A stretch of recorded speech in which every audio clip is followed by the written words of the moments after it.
Look at this beautiful thing. The QR code, the UPI ID. It's India's golden child, isn't it? You buy a 20 rupees chai, scan a little square, and boom, payment successful. UPI gets the award, UPI gets the headlines, UPI gets all the glory. But today, I'm here to tell you a dirty little secret. UPI is a Nepo baby. It's basically the glamorous Instagram influencer of Indian banking posing for selfies at the finish line, while an exhausted chain smoking workhorse named IMPS actually ran the entire marathon. Today, we are exposing the truth. This is the story of IMPS, the immediate payment service, and how it dragged Indian banking into the 21st century. Let's go back to 2010. If you wanted to send money electronically, you basically had to hate yourself. There was NEFT, a payment system that behaved like a grumpy government uncle. Transfer money on Friday night, and the bank would politely tell you, we are closed for the weekend, try again on Monday. Then came NPCI, the National Payments Corporation of India, created in 2008 by the Reserve Bank of India to fix this beautiful disaster. They looked at the system and asked one dangerous question. What if money moved 24 hours a day, 7 days a week, even on public holidays? The bank CTOs probably laughed because back then bank servers actually slept at night.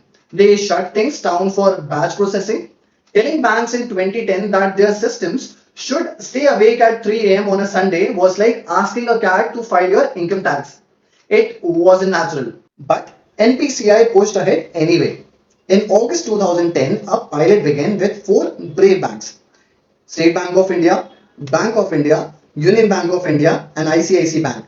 Then, on 22nd November 2010, IMPS officially launched, inaugurated by the RBI Deputy Governor Shamila Gopinath.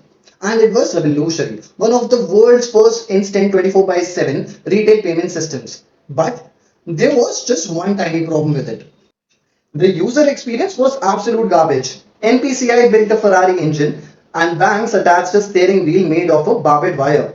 Want to send money? Easy. Just enter your friend's 15-digit account number, 11-digit IFSC code, and then spend 5 minutes wondering, is that a zero or the letter O? Don't want to use an account number? No problem. Just register for an MMID, a random 7-digit code that nobody understood, nobody remembered, and nobody knew how to generate. Then comes my favorite part. Banks were terrified of instant payments, so they invented something called beneficiary cooling period.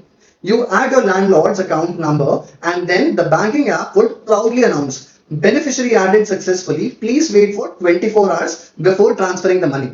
Wonderful. The immediate payment service that asks you to come back tomorrow. Despite all the pain, IMPS worked.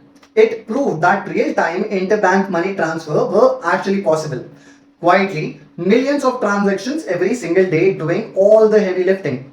But the NPCI knew one thing. Nobody buying vegetables wanted to type a 15-digit account number followed by an 11-digit IFSC code. By the time you finished typing, the tomatoes had already gone bad. Then came April 2016. Under RBI Governor Dr. Raghuram Rajan, NPCI launched UPI, the United Payments Interface, and here's the biggest plot twist. UPI didn't replace IMPS. It sits on top of IMPS. NPCI took the battle-tested plumbing of IMPS, hit all the ugly parts. No IFSC, no account numbers, just YBL numbers, QR codes, and that's it. And one tap. UPI didn't invent instant banking, it simply made it human proof. Actually, idiot proof. Every time you scan a QR code, Google Pay or PhonePe says, payment successful, UPI is simply polite waiter taking your order. Meanwhile, IMPS is sweating inside the kitchen, cooking the food, arguing with the banks, and actually settling your money.